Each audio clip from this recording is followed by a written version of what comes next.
Hi, Elle here from pressure-free.com, and today I want to talk about decision making and how the fight or flight stress hormones can affect it.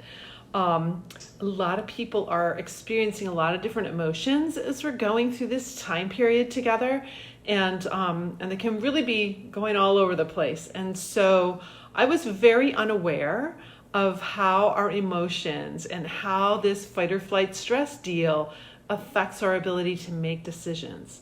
It affects a lot of things that have to do with our ability for our brain to work correctly. But I really want to focus on executive function. So think of a time that you were really stressed and you were trying to make a decision about something. Did you get into that kind of funk mode, like I just can't make a decision, or feel like your brain's a little off, get in a funk, feel stuck? Some of my clients have said, I just feel like my brain is broken. I can't get it to work. And so that's one of the feelings you might have. The other feeling you might have is you might feel that you want to make a certain decision because things are not going well. So for example, right now, if you're in a house and you're all piled on top of each other, you could be very annoyed or find things annoying that you usually don't find annoying.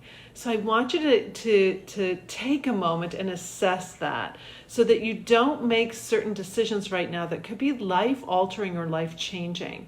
If you've seen some of the, I read all these psych reports all the time. So there's been a lot of, in the countries where COVID-19 has really hit and people were staying at home, there's been a lot of people starting to file for divorce, people who want to leave marriages, people who want to maybe move out of situations because we aren't used to being on top of each other.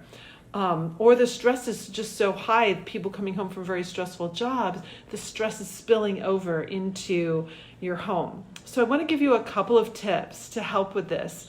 And the first is just annoyance. I got really annoyed about something the other day, and so it's really easy to trigger fight or flight from the slightest little annoyance. We think about being angry and anxious, but also annoyance. And this really plays out in our relationships. So if you start to feel annoyed about something, see if you can smile a little. I look up into my head and I say, caught you. This is my little 3-step thing that I use constantly for anything like annoyances, complaining, blaming, meddling, starting to struggle about something, like if tech doesn't work right, or I just burned my hand. I'm cooking a beautiful meal for my son's birthday. I'm in my apron and I burned my hand, so any of those little things, those are so priming you to go into fight or flight. So I smile to keep dopamine flowing.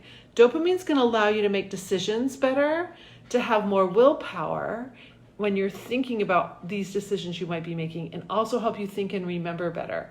So if you can keep a little smile going, a little bit of dopamine is going to flow and keep your outer brain working for you, so you don't have just your survival brain working on the issue.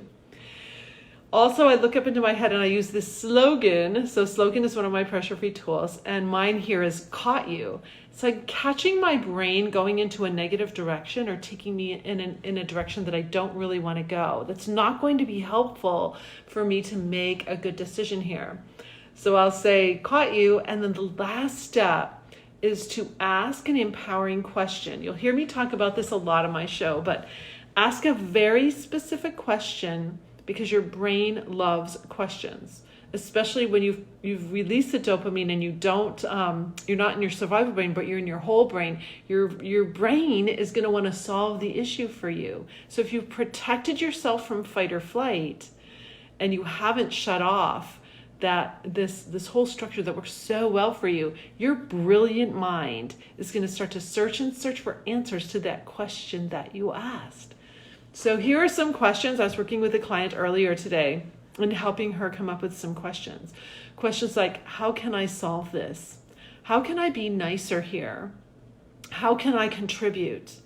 So I talked about this the other day on my show, but when you cross a threshold into a different room in your house, if you're all on top of each other, every time you cross the threshold, ask yourself, okay, how can I contribute?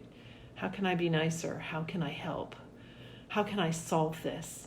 Your brain is going to want to answer that question. So it's going to search for answers from memories that you have. It's going to help you become really resourceful too. Like I get answers for my questions now that just blow my mind. It's like, oh, I just need to call so-and-so. They've got the answer. Or I just need to look this up. You'll Google something. So ask yourself these empowering questions. Those are really going to get things moving for you. And just really be gentle. I encourage my clients, my private clients who work with me, to be very gentle as they're going through the process of uncovering their habits of reaction. It's very deep stuff. Thank you for the love, whoever that was. It's very deep stuff, and some of it can be very unsettling. You may not realize you have a habit of complaining to your spouse every night. You might not realize that you have a very deep-seated fear about money. And so now we get in this situation and maybe your income is challenged and you're challenged by that. So we have a lot of habits of reaction that we learned from our parents, that we learned from peers, that we've built all of these years that we've been alive.